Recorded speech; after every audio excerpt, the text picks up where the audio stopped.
unhealthy for sensitive groups. Mauni ang warning tungod sa hangin karon sa Metro Cebu sugod paghapon.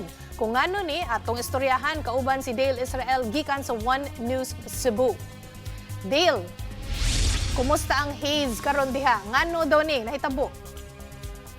Ang gabi, Chiki, hazy o gabunon o naputos sa abog ang palibot sa Tibok Metro Cebu. Sukad pa niya itong April 17 hangtod karon, Abril 18, mao nga gihangyo ang tanan kung posible magsulog og N95 mask sumala sa datos gikan sa Talisay City Monitoring Station sa Environmental Management Bureau o EMB7 ni saka ang level sa PM 2.5 nilapan sa limits kaluwasan hangtod karong adlaw 112 level na. Tungod niini misaka ang air quality index o AQI ngadto sa kategorya nga unhealthy for sensitive groups. Ikumpirma nga ang AQI misaka gikan sa 101 kagahapon ngadto sa 112 sa alas 8 sa buntag karong adlaw. Tungod sa kahinta, nagpagawas og public health advisory ang mga otoridad. Pasidaan ang pinakadelikado ang mga bata, mga buntis, mga tigulang, o kadtong adunay hubak o mga sakit sa kasing-kasing o baga. Idasig ang tanan apil sa high risk nga mga grupo nga magpabilin sa sulod sa balay ug likayan ang dili kinahanglan nga mga aktibidad sa gawas. Kung dili malikayan ang paggawas, gihangyo nga magsulog og N95 mask para mapugnan ang paglanghap sa makadaot nga polusyon sa hangin.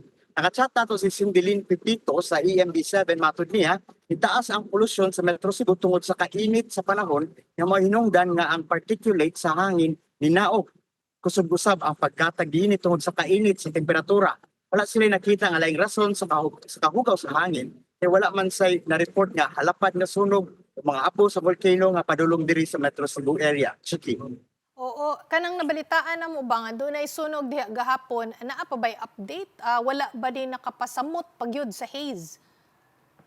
Katong naibahan, Chiki, ang sunog ganiha nahitabo sa may Panganiban sa Barangay Pahina Central dinhi sa Cebu City mga alauna medya sa hapon karon. Usa ni siya ka residential area, sikit-sikit kayo ang mga balay dito. Kunya naabot sa second alarm ang sunog ganinang mga 1:44 PM.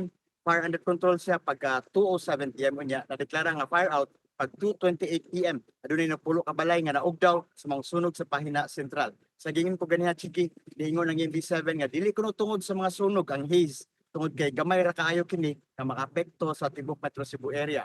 Ang giingon lang nga tungod sa kainit sa panahon, ang hugaw sa hangin muubos og dili kasaka mao nang gabunon ang atong kahanginan dinhi sa Metro Cebu. Tungod pod sa kainit sa temperatura, mao na kusog ang katag sa hugaw nga hangin dinhi sa Metro Cebu, Chiki. Mulain akong topic, Dale, ha? Kanang rollback ba sa lana kay nahitabo ba na kanang murag 20 pesos this week. Pero next week karong Tuesday kay murag moubos naman sad og double digit. Pila kaha diha sa Central Visayas, mausad ba kaha double digit unya mo reflect ba sabni sa presyo sa mga palaliton? Sa atong nakita, Chiki, wala pag yung epekto nga niubos ang presyo sa ang pag-ubos sa presyo sa lana dinhi sa Cebu. Gani sa atong pagpamalit og sudan gahapon sa may capital area ni saka ang presyo sa pagkaon. Ang tinuang baboy anaa na sa 100 pesos, ang takos na sa una tag 60 pesos raman.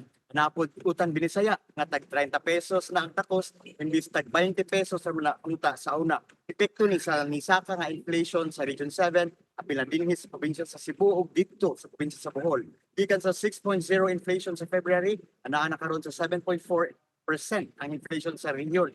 Sa pasabot nini, sa pinakasimple nga eksplanasyon, ang imong gipalit nga tag 100 pesos sa una, anaa na karon sa 107.4 pesos.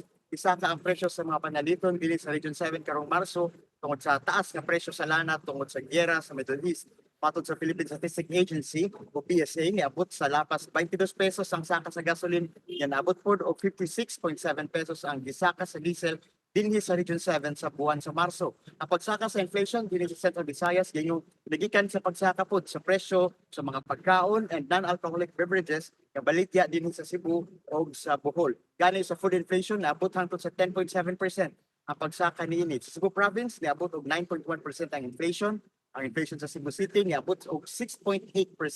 Sa Lapu-Lapu City, isa ka usab kini gikan sa 6.9% sa February ngadto sa 8.1%. Sa Mandawi niabot usab og 6.1% ang inflation gikan sa 5.0 niadtong Pebrero. Balik sa imo, Chiki. Pait di gyud gyapon kayo, Dale, pero daghan kayong salamat sa imong report ug happy weekend na lang. Mao na si Dale Israel gikan sa One News Cebu.